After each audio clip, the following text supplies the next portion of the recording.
اور اللہ رب العالمین کا جو گھر ہے اس سے متعلق ہماری احتیاط کتنی ہونی چاہیے، یہ ہمیں سیکھنا یہ ضروری ہے۔ ہم جیسے اپنے گھروں میں ہمیں اختیار نہیں ہوتا، بس نہیں چلتا، وہ مسجد میں آگے بڑاس نکالتے ہیں۔ اللہ رب العالمین کا گھر، یہ یاد رکھیں، کسی کے باپ کی ملکیت نہیں، کسی کی جاگیر نہیں، کسی کی یہاں ٹھیکیداری کا نظام نہیں، اور کسی کو یہ اختیار حاصل نہیں ہے کہ وہ اپنی حدود سے یہاں تجاوز کرے، چاہے وہ ارب پتی ہو یا ریڑھی چلانے والا کوئی ہو۔ اللہ رب العالمین کے گھر میں ہر بندے کی حیثیت برابر ہوتی ہے۔ یہ اسلام نے برابری کا ایک مرکز رکھا ہے کہ چاہے وہ ارب پتی ہے یا ایک عام ریڑھی والا ہے، اللہ کے گھر میں حاضر ہوں گے، برابر ہوں گے۔ اور دونوں کے لیے یہ لازم فرمایا کہ وہ اللہ کے گھر میں حاضر ہوں گے تو انسان کے بچے بن کے حاضر ہوں گے، چودھری بن کے حاضر نہیں ہوں گے، یہاں ٹھیکیدار بن کے حاضر نہیں ہوں گے، ارب پتی بن کے حاضر نہیں ہوں گے کہ میں تو یہ ہوں۔ اللہ کے گھر میں جب حاضر ہوں گے وہ انسان بن کے آئیں گے، اللہ کا بندہ بن کے آئیں گے، اور یہاں آئیں گے تو اللہ کی عبادت کے لیے آئیں گے، سازش اور فتنہ کرنے کے لیے نہیں آئیں گے۔ جو افراد اپنے کسی قول و فعل و عمل کے ذریعے کسی کو مسجد سے روکتے ہیں، قرآن اٹھا کے دیکھیں، اگر اللہ تعالیٰ توفیق عطا فرمائے، قرآن میں فرمایا کہ وَمَنْ أَظْلَمُ مِمَّنْ مَنَعَ مَسَاجِدَ اللَّهِ أَنْ يُذْكَرَ فِيهَا اسْمُهُ وَسَعَىٰ فِي خَرَابِهَا، کہ اس سے بڑا بدبخت کون ہو سکتا ہے جو لوگوں کو اللہ کے گھر میں آنے سے روکے اور اللہ کے گھروں کو خراب کرنے کی کوشش کرے، اس سے بڑا بدبخت کوئی نہیں ہو سکتا۔ یعنی کوئی ایسا عمل کرے جس کی وجہ سے لوگ مسجد سے بدظن ہو جائیں، مسجد سے دور چلے جائیں، مسجد کے بارے میں ان کے دل میں نفرت پیدا ہو، اس سے بڑا ظالم اور بدبخت کوئی نہیں ہے۔ یہ قرآن اس سے متعلق فرما رہے ہیں۔ تو ہم مسجد میں کیوں آتے ہیں؟ اللہ کی عبادت کرنے کے لیے، اللہ رب العالمین کو راضی کرنے کے لیے، اور اللہ کے گھر میں ایک عاجز بندے کی حیثیت سے آئے ہیں، ایک عاجز بندے کی حیثیت سے، ایک کمزور بندے کی حیثیت سے آئے کہ باری تعالیٰ تیرے در میں حاضر ہوں، تیری بارگاہ میں حاضر ہوا ہوں، میں اپنے گناہ لے کر آیا ہوں، شرمساری کے ساتھ آیا ہوں، نادم ہو کر آیا ہوں، اور یہاں اپنی چودراہٹ چمکانے کے لیے نہیں آیا ہوں، تجھے راضی کرنے کے لیے آیا ہوں۔ الہی تیری بارگاہ میں کمزور، عاجز، ناتواں بن کر آیا ہوں اور تجھ سے بخشش لینے کے لیے آیا ہوں، نہ یہ کہ اللہ کے گھر میں بھی آ کے اپنی حیثیت منوانے کی اور اس طرح کی فالتو حرکتیں کرنے کی کوشش کی جائے۔ یہ کسی کے لیے اجازت نہیں ہوتی۔ مسجد اللہ کا گھر ہے، مسجد کے تقدس کو بجا لانا، آداب کو ملوز خاطر رکھنا، یہ ایک بادشاہ کے لیے بھی لازم ہے اور ایک عام بندے کے لیے بھی لازم ہے۔ مسجد کوئی ہلکی چیز نہیں ہے۔ ہم کسی وزیر کے گھر میں جا کر اور کسی افسر کے گھر میں جا کر اپنی منمانیاں کر کے دکھا دیں، ہمیں وہ لتر پڑیں گے کہ ہماری 7 نسلیں یاد رکھیں گی، اور ہمیں ذلت اور حقارت سے گھسیٹ کر وہاں سے نکال دیا جائے گا۔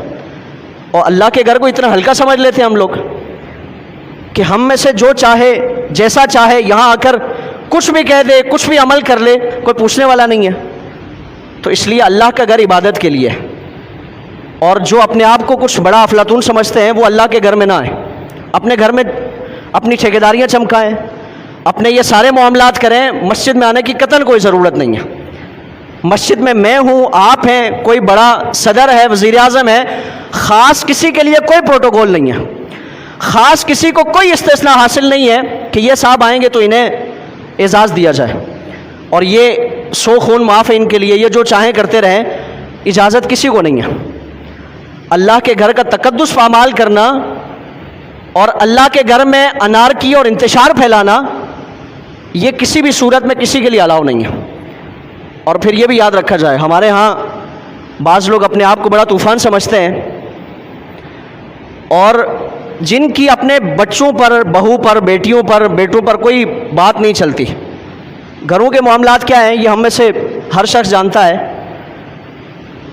جس کے گھر میں کوئی 10 سال کا بچہ نہیں سنتا، وہ آ کے کوشش کرتا ہے کہ یہاں کسی کو سنا دی جائے، یہاں آ کے خادم کو سنائی جائے، یہاں آ کے مؤذن صاحب کو سنائی جائے، یہاں آ کے فلاں افراد کو سنائی جائے، جس کے گھر میں کوئی نہیں چلتی۔ گھر میں کوئی 2 روٹی سے اگر تیسری مانگے تو وہ ناک آسمان پہ چڑھ جاتا ہے، جو ماتحت افراد ہیں۔ اللہ کے گھر میں جو بھی خدمت گزار ہیں ان کا مقام کیا ہے ہم اس کا اندازہ نہیں کر سکتے۔ مسجد میں جو صفائی کرنے والا ہے اس کا اللہ کی بارگاہ میں مقام یہ ہے کہ انبیاء کو یہ حکم دیا جاتا ہے کہ تم صفائی کرو، اللہ کے گھر کو تم صاف رکھو، یہ انبیاء کا پیشہ ہے۔ تو جو مسجد میں جھاڑو لگاتا ہے وہ کوئی عام نوکر کی طرح نہیں ہے، کوئی عام ملازم کی طرح نہیں ہے، اور کسی کو بھی یہ اختیار نہیں ہے کہ وہ مسجد سے جڑے ہوئے کسی شخص کے ساتھ اونچی آواز میں بات کرے۔ کسی کے باپ کا وہ نوکر نہیں ہے، کسی کے گھر سے وہ نہیں کھاتا کہ اس کو کسی بھی طور پر آ کے کچھ بھی سنا کے چلا جائے وہ خاموشی، یہ تو اس کا لحاظ ہے، یہ تو اس کی ایک شرافت ہے کہ وہ اگر کچھ بولتا نہیں ہے، ایک مقام و مرتبے کا اور کسی کی حیثیت کا، کسی کی عمر کا کوئی لحاظ رکھتا ہے، تو یہ کمزوری نہیں ہوتی، شرافت یہ کمزوری نہیں ہوتی، بلکہ یہ جو گھر سے ادب اور تمیز اور طریقہ کار سکھایا جاتا ہے یہ اس کا اثر ہوتا ہے۔ ورنہ کوئی اگر سر جھکا کے آپ کی دو باتیں سنتا ہے، جو سننا جانتا ہے وہ بولنا بھی جانتا ہے۔ تو اس لیے مسجد میں کہیں بھی جائیں یہ یاد رکھا جائے کہ مسجد کا عملہ ہمارا نوکر نہیں ہے، ہمارے ابا جی کا وہ خادم نہیں ہے کہ ہم جو چاہیں اس کو سناتے رہیں، وہ کچھ نہ بولے، یہ کسی کو اجازت نہیں ہے۔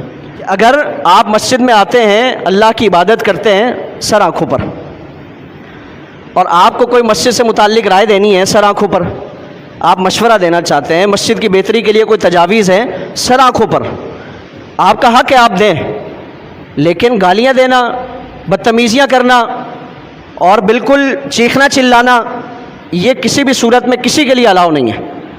اور اگر کسی کو یہ ایک زوم ہے کہ ہم چندہ دیتے ہیں تو آپ اپنے چندے کا حساب کر کے بتا دیں، آپ کا چندہ آپ کو واپس عزت و احترام کے ساتھ دے دیا جائے گا، احسان نہیں کر رہے۔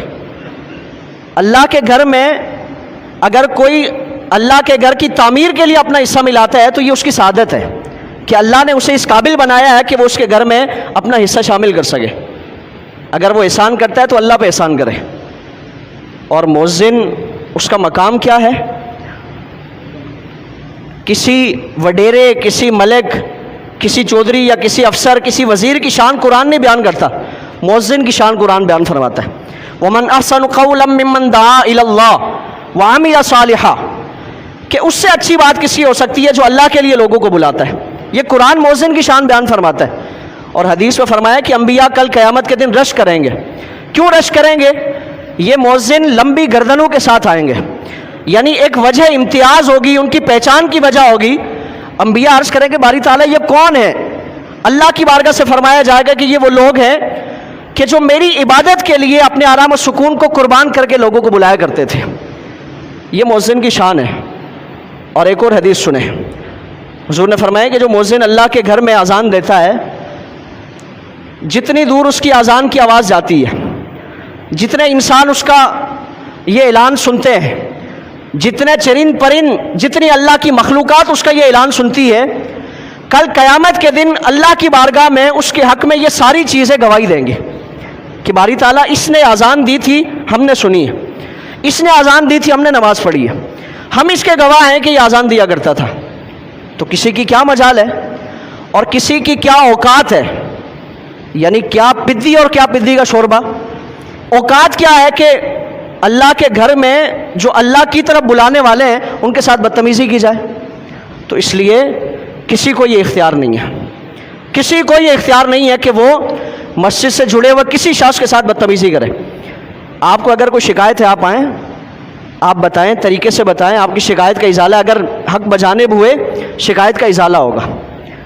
لیکن آپ اگر یہ سمجھتے ہیں کہ ان طریقوں سے آپ کچھ بہت زیادہ میدان فتح کر لیں گے تو یہ آپ کی بھول ہے۔ ہمیں ایسے نمازی نہیں چاہیے، ہمیں ایسے افراد نہیں چاہیے جو مسجد میں انتشار اور انارکی کا باعث بنے۔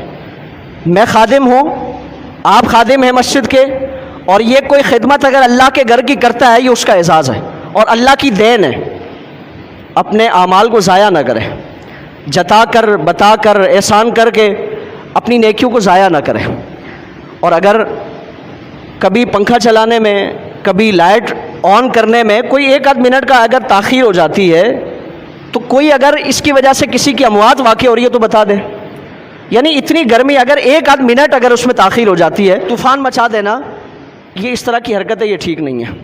تو اس لیے اللہ کا گھر ہے، ہم سب کی ذمہ داری ہے کہ اس میں امن، سکون، پیار، محبت، یہ ساری چیزیں ہم برقرار رکھیں، اور سب اللہ کے گھر میں عبادت کے لیے حاضر ہوں، نہ کہ انتشار کے لیے، افتراق کے لیے۔